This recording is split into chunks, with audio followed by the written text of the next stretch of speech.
Assalamualaikum warahmatullahi wabarakatuh. Pertama-tama perkenalkan, nama saya Aulia Putri Nuraini. Saya mahasiswa Ilmu Komunikasi UPN Veteran Jawa Timur dengan mata kuliah Metode Riset Kuantitatif NPM 180 430 10183. Nah, di video ini saya akan membahas tentang salah satu materi yang telah diberikan dosen pengampu mata kuliah Metode Riset Kuantitatif, yaitu Bapak Sugeng.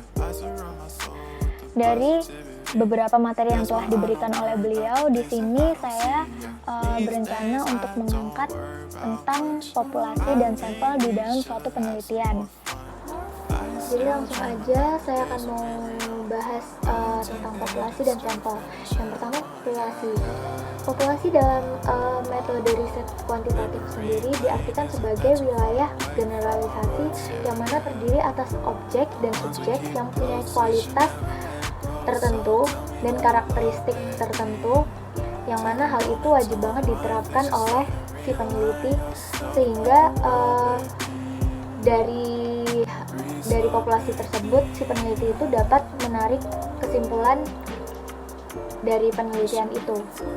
Nah, contohnya adalah mungkin kalau di lingkungan sekitar kita bisa mengangkat tentang populasi mahasiswa pecinta sepatu Vans, atau kita bisa angkat juga tentang jumlah petugas humas di UPN Veteran Jawa Timur. Nah, itu merupakan salah satu contoh dari populasi. Tapi di dalam populasi itu tidak hanya melulu membahas tentang jumlah atau berapa banyak atau semacamnya itu. Namun di populasi juga dia membahas tentang karakteristik atau sifat dari populasi tersebut, misal usia atau jenis kelamin. Jadi langsung aja kayak contoh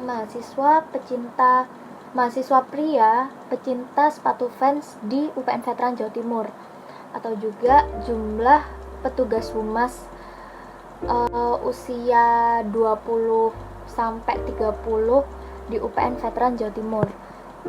Di populasi itu tidak hanya membahas tentang jumlahnya aja, tapi dia juga membahas tentang karakteristiknya juga. Setelah kita membahas tentang pengertian populasi itu, kita masuk ke sifat-sifat populasi. Jadi di populasi sendiri itu terdapat dua sifat. Yang pertama ada homogen dan yang kedua ada heterogen.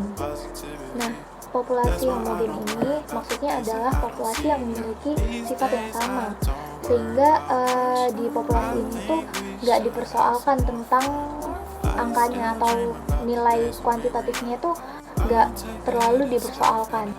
Nah, jadi contoh sederhananya adalah ketika dokter ingin mengetahui golongan darah pasien tersebut. Dokter tidak perlu mengambil darah pasien tersebut sebanyak 1 tabung atau 2 tabung atau berapa tabung. Dokter hanya cuman mengetes darahnya dan mengambil sedikit sampel darahnya, lalu dokter tersebut bisa mengetahui hasil golongan darahnya itu apa. Tapi jika di populasi heterogen ini merupakan kebalikan dari populasi homogen, yang mana heterogen ini memiliki sifat atau karakteristik yang berbeda di tiap populasinya, sehingga perlu mengetahui batasan-batasan yang mana itu diukur dalam kualitatif maupun kuantitatif karena hasilnya yang bervariasi. Nah, contohnya sendiri adalah ketika seorang peneliti ingin meneliti tentang penggemar penonton televisi dalam tayangan sinetron cinta. Nah, penggemar penonton cinta tentu memiliki populasi yang bervariasi atau sifat-sifat yang bervariasi, baik secara umur maupun jenis kelamin. Nah, di situ maka peneliti akan menggunakan populasi heterogen. Setelah membahas tentang populasi, kita langsung masuk di pembahasan tentang sampel. Di dalam penelitian kuantitatif, yang dimaksud sampel di sini adalah contoh, yang mana contoh dari sebagian banyak Nah, banyak ini, garis bawah banyak ini adalah populasi. Jadi intinya adalah kita mengambil contoh dari beberapa banyaknya populasi yang akan kita teliti. Nah, di dalam suatu penelitian ataupun ketika kita sedang melakukan penelitian kuantitatif, kita tidak mungkin meneliti tiap individu di setiap populasi. Karena apa? Karena jika hal itu dilakukan, maka akan memperlambat penelitian kita, bisa jadi bertahun-tahun. Kalau misalnya kita mengambil populasi yang dimana itu individunya banyak. Nah, oleh karena itu biasanya si peneliti ini melakukan pengambilan sampel, yang mana sampel ini diambil dengan hasil yang benar-benar representatif, atau sampel ini tuh yang mewakili seluruh populasi yang diteliti si peneliti itu. Nah, setelah kita membahas tentang pengertian sampel, sekarang kita next di pembahasan tentang manfaat dari penggunaan sampel di dalam suatu penelitian kuantitatif. Sebenarnya seperti yang udah saya katakan di sebelum ini, yang mana sampel ini diperlukan agar kita itu mempermudah penelitian kita. Jadi kita nggak perlu menilai tiap individu di suatu populasi, karena dengan kita mengambil satu sampel atau beberapa sampel aja yang mana itu mewakili hasil dari semua populasi itu termasuk salah satu manfaatnya, yaitu mempersingkat waktu saat melakukan penelitian. Dan beberapa manfaat lainnya seperti penelitian yang kita angkat ini lebih akurat dan kayak lebih ruang lingkupnya tuh lebih luas kayak gitu. Nah, kemudian setelah saya membahas tentang manfaat, saya langsung saja mau bahas tentang syarat pengambilan sampel di penelitian kuantitatif. Jadi syarat pengambilan sampel di penelitian kuantitatif ini itu benar-benar harus teliti. Karena apa? Hasilnya itu harus benar-benar valid. Jadi maksudnya adalah bisa mengukur sesuatu yang memang seharusnya itu diukur. Nah, sampel yang valid sendiri itu ditentukan dari apa sih?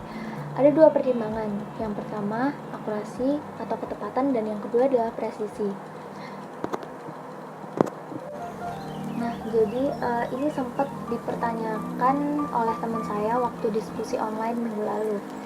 Jadi di situ ada salah satu teman saya tuh bertanya, kayak karena memang itu belum dijelasin tentang apa itu presisi, kayak terus akurasi itu gimana. Maksudnya memang Bapak Sugeng sudah memberikan materinya, cuman mungkin teman-teman kurang paham atau gimana tentang syarat sampel ini, yang presisi itu gimana, akurasi itu gimana, kayak gitu. Nah, di sini saya akan sedikit menjawab dan sedikit ingin membantu menjawab dari jawaban yang minggu lalu juga saya telah jawab di diskusi online tersebut. Nah, jadi di sini saya akan coba bahas ulang tentang diskusi yang minggu lalu. Dimana di situ ada pertanyaan dari Didia Syawalya, itu dia bertanya tentang di dalam materi yang Bapak Sugeng berikan itu terdapat kata-kata di mana walau tidak selamanya tingkat presisi mungkin bisa meningkat dengan cara menambahkan jumlah sampel, karena kesalahan mungkin bisa berkurang kalau jumlah sampelnya ditambah. Itu menurut Scherlinger 1973. Nah, lalu dia bertanya, yang pertama, berarti di sini peneliti harus mencari lagi sampel yang cocok apa bagaimana, dan yang kedua, saya kurang paham dengan presisi karena di dalam materi Bapak tidak ada contoh, maka dari itu bagaimana contoh. Nah, akhirnya dari diskusi itu terjawab pertanyaan dari salah satu teman saya itu, yang dijawab oleh Bapak Sugeng, yang mana yang pertanyaan pertama itu bukan berarti mencari sampel yang cocok, namun kita mencari beberapa sampel yang mana benar-benar bisa mewakilin populasi tersebut atau mewakilin dari semua sampel yang kita dapat. Nah, semakin kecil simpangan baku atau standar error antara sampel dengan populasi, maka presisinya semakin tinggi atau bisa dibilang semakin bagus. Nah, jadi sepaham saya dari jawaban Bapak Sugeng ini, itu ketelitian pada saat kita mengambil suatu sampel itu tuh benar-benar sangat penting. Karena apa? Semakin dekat kayak ketetapan suatu sampel itu di populasi yang kita angkat itu, maka presisinya tuh bakalan semakin bagus. Nah, pengukuran dari presisi sendiri ini biasanya menggunakan atau biasa disebut dengan standar error, karena sering terjadi kayak kesalahan-kesalahan yang muncul ketika kita tengah mengukur suatu sampel, yang mana biasanya disebut dengan sampling error. Nah, jadi itu tadi adalah sedikit pembahasan saya tentang populasi dan sampel, yang mana sebelumnya mohon maaf jika memang hanya sampai pada tahap syarat pengambilan sampel saja, karena saya pribadi pun masih harus mempelajari lebih dalam tentang materi ini. Dan kenapa saya mengambil materi ini? Karena memang saya rasa materi ini yang baru diberikan Bapak Sugeng, jadi saya ingin kayak mereview ulang supaya lebih ingat di otak saya gitu. Jadi sekian video tentang pembahasan materi mata kuliah metode riset kuantitatif. Saya mohon maaf bila ada kesalahan kata atau banyak kurangnya. Saya akhiri. Wassalamualaikum